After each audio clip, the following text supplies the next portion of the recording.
Hey guys, ఈరోజు ఎక్కడికి వచ్చేసాను అనుకుంటున్నారా? ఈరోజు భలే బిర్యానీకి అని వచ్చేసాం అనమాట. ఇది యాక్చువల్లీ సీతందర్ దగ్గర ఉండే బ్రాంచ్. కొత్తగా మనకి డైమండ్ పార్క్ దగ్గర కూడా పెట్టేశారు. సో మా ఫ్రెండ్స్ అన్నారు టేస్ట్ చేద్దామని చెప్పి వెళ్ళామన్నమాట. సో మేమైతే ఫ్రై పీస్ తీసుకుందామని డిసైడ్ అయ్యాం. ఇది అక్కడ ఉండే క్రౌడ్ అనమాట. సో మనకి టేబుల్స్ ఖాళీ లేవు కాబట్టి మేము పార్సిల్ పట్టుకెళ్ళిపోదాం అనుకున్నాం. ఇక్కడ ఎవ్రీథింగ్ ఈజ్ 150 రూపీస్ అనమాట. దమ్ కానీ, ఫ్రై కానీ అండ్ ఆల్సో పులావ్ కానీ.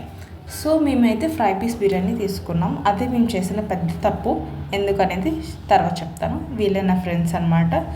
సో చక్కగా పార్సల్ అయితే తీసుకెళ్ళిపోయాం. అండ్ చూడండి క్రౌడ్ అయితే. అండ్ నెక్స్ట్ బిర్యానీతో కూల్ డ్రింక్స్ లేకపోతే ఎలా, థమ్స్అప్, కోక్, స్ప్రైట్ ఇవన్నీ తీసుకొని ఏదో వనభోజనాలకి కూర్చుని తింటున్నాం అనమాట. తింటున్నాం అంతా బాగానే ఉంది. నేను రివ్యూ కూడా బాగుంది అని చెప్పేశాను. కానీ లాస్ట్లో నీ గొంతు మండింది ఆ మసాలాకి. అది వేరే లెవెల్ అనమాట. నేనైతే ఫ్రై పీస్ అస్సలు సజెస్ట్ చేయను. ఇక్కడ చాలా మండిపోయింది. గ్యాస్ట్రిక్ ఉన్న వాళ్ళకైతే అసలు చుక్కలే అని మాత్రం చెప్పచ్చు. సో మిగతావి ట్రై చేయొచ్చు అన్న నా ఫీలింగ్.